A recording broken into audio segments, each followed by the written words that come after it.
Making a game on the scale of Halo takes hundreds of people with different skills, a singular vision, and time. Lots of time. But before a game reaches store shelves, the team must create thousands of assets that are tracked in 2-week deadlines we call sprints. 343 Industries invites you to join us on our journey, creating Halo 5 Guardians from the ground up, one painting, sound, and line of code at a time. This is the Sprint.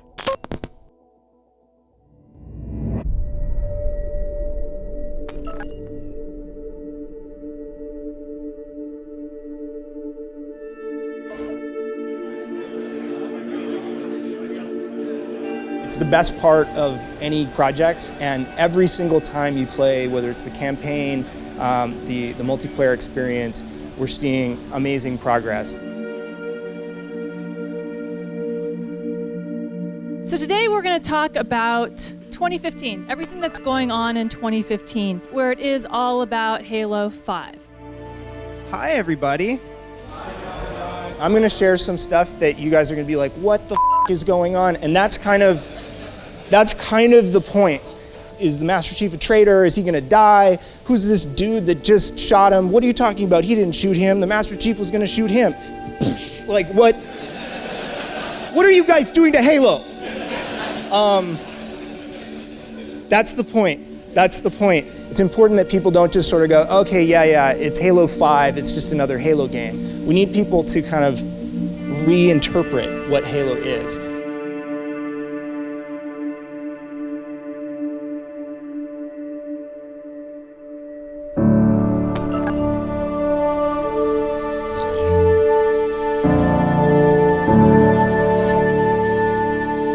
E3 is this nexus point, this focal point for fans, media, everybody who comes, they come to one place at this one time a year where a game like Halo, from a AAA perspective, that's the place where you want to capture people's attention. So we got to shine.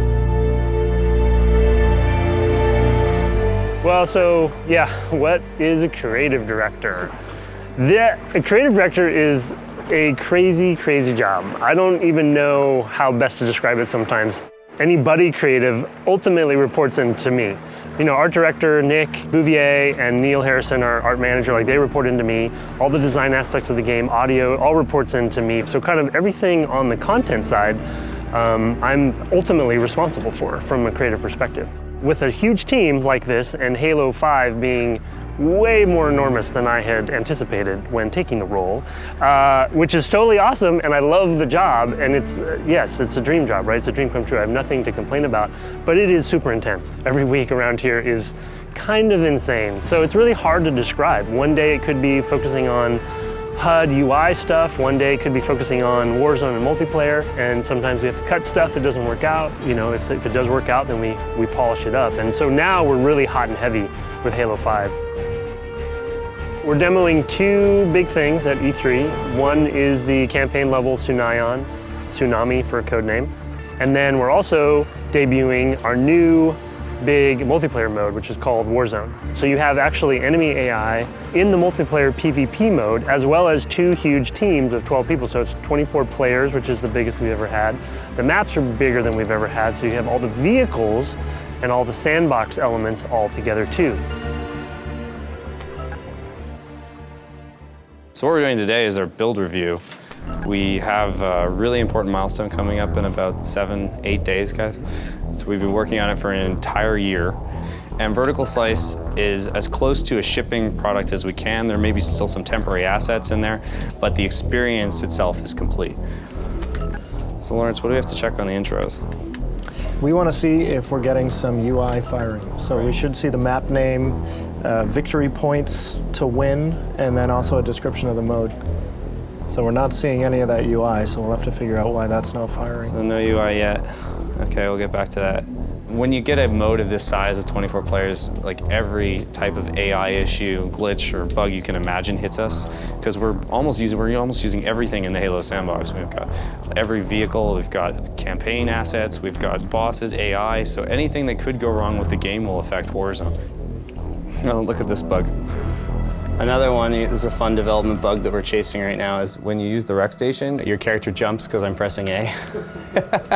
Yeah, it's like there's nothing for free in game development. Once you have to always be thinking about all the context of the systems, what menu the player has. So it's actually just remembering that I'm pressing A and making me jump.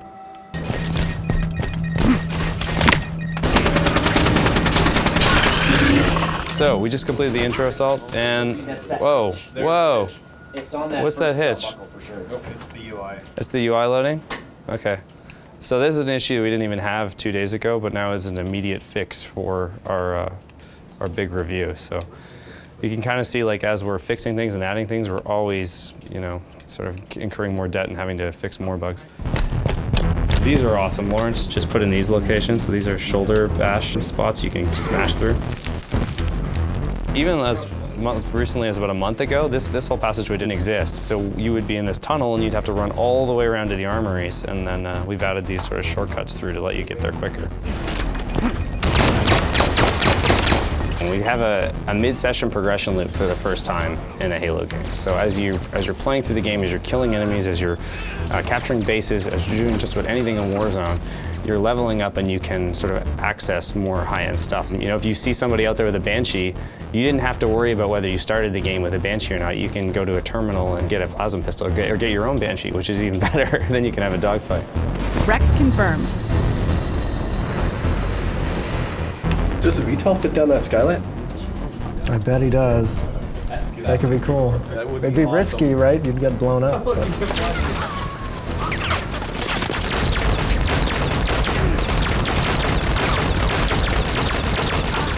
Is it a Lemon exploit? Well, I mean, I use it. Oh, there it is. Look at that. You shouldn't be able to like enter the enemy's base like that. So yeah. I kind of like it.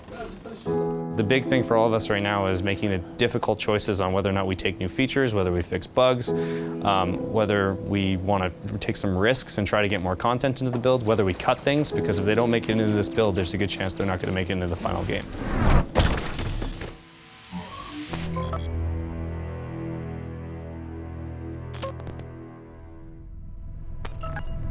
Yeah, Tsunami's been in the mix from the beginning, like right after we shipped 4. Tsunami was one of the first levels that we conceived of. Originally, it was just an idea that we had to kind of cater this, it was a prototype where throwing grenades would be affected by the wind, and so would enemy characters and occasionally the player. We figured putting a level out at sea in the middle of a tsunami, or actually, it was never a tsunami, it was always more of a hurricane, but I don't know why we called it Tsunami Station, maybe just for the... Sounds better. Yeah, right.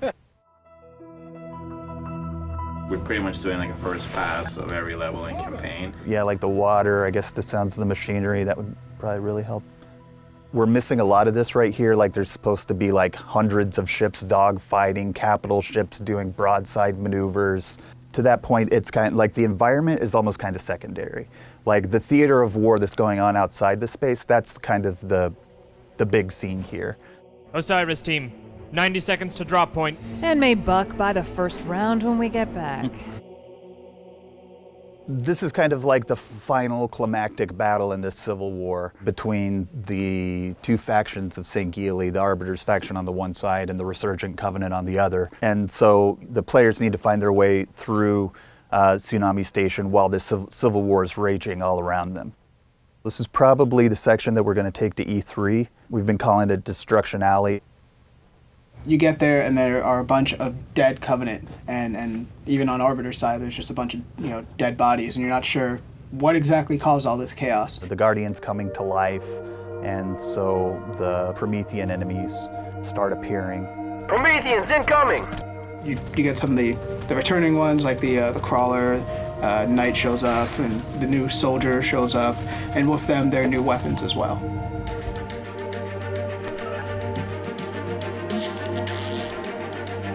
We have a prototype that we haven't playtested that much yet.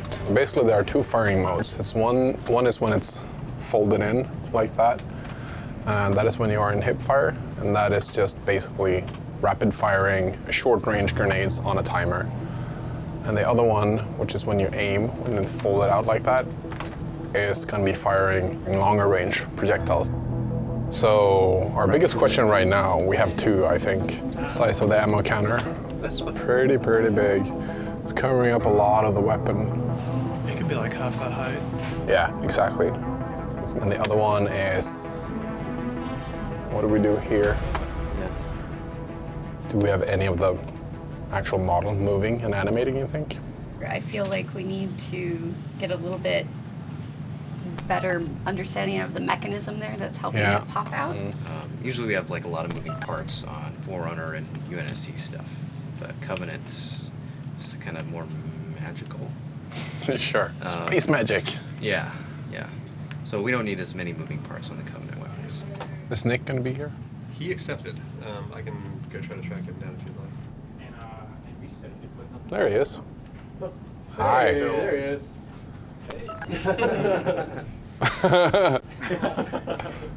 It's the first time I'm actually seeing it. Yeah. On screen. What is this? That's an ammo counter. All right. Right now, this is probably not ideally placed. I would put it back down in the design in order to be sure that this area is free of anything. The scale. Did you put the scale down? Oh yeah, much better. Andrea's gonna do some magic stuff here. Showing off her Maya skills. Yeah, see? How hard was that? This should still feel as a single integrated object, but this is way better. That's beautiful. Yeah, the other question is what do we do with the back part of the barrel, so to say? Do we want to have something that kind of sits here as if we should have anything that kind of covers the back here, and then we'd have the projectile showing up here, where the magazine kind of feeds up. We have a marker somewhere. We have these two hammers, we have that thing going on, whatever the design of it.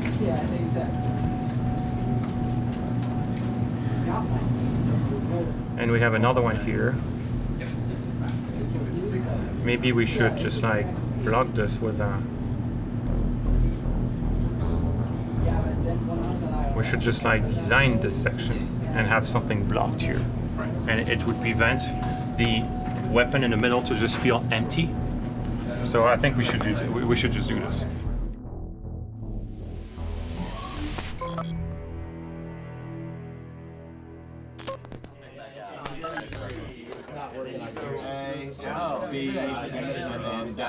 All right. Ready to go? Kick it off. All right. Here we go. 24-player playtest time. Oh, look at that. It was good though. It sucked. That was awesome. Gain the lead. Friendly Spartans are engaging Commander Tizen at the dig site. Let's assist. Enemies captured the garage. Tizen is tearing through our team. We should focus and attack and take him out. Whoa! So this is like a picture of Warzone. It's just awesome when it happens. There's so much action going on. And then I get assassinated. That's great. Blue, you need to go get a base. That's kind of impossible. Yeah, kind of impossible. Come on. Right now, it's almost a stalemate. Like, blue can't get out of their base, but red can't push in to destroy the core. I think we need it to be easier to do either one. In development, we always called these Alamo situations because we felt like one team was pinned in their own base, and we want to make sure that they don't get stuck there forever, but they also have a way to come back. All right, that's game. Oh, game in, I guess. Okay. Apologies, blue team, on the stalemate. We're going to be looking at that. New top issue, Lawrence. All right, we got stuff to fix. So yeah, obviously, I think everyone knows why we're here. We want to go over the E3 stuff as it stands right now. All this stuff is still very placeholder or in work in progress, but this is the direction that we're heading. To give a little bit more context, the current plan for this is in the flow of everything. Bonnie will come out first. Then Josh comes on, sets up Tsunami Station or Sunayon, and then that will lead directly into gameplay. The other part of that is that currently the plan is that behind closed doors there is not a campaign demo.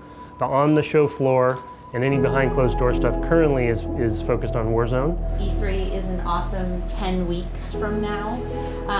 So we are 4 weeks to Content Complete and 8 weeks to ZBR. And then 2 weeks after that, Josh will be on the stage showing this off. So when you say we have to continue to build confidence, how does that translate into actionable stuff for us? Actionable stuff for this group. Positive attitude, Josh. First of all, then we're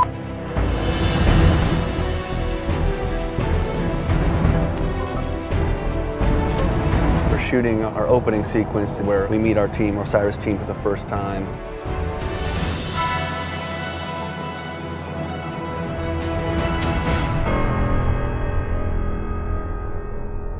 Duck Team Osiris. There's Vale and there's Tanaka. There's Tanaka. They listen to their squad commands. Buck doesn't listen. He just, nope, I'm not going to heal you right now. You know that's him. Come on, Duck Team Osiris. Yeah. It's a gold.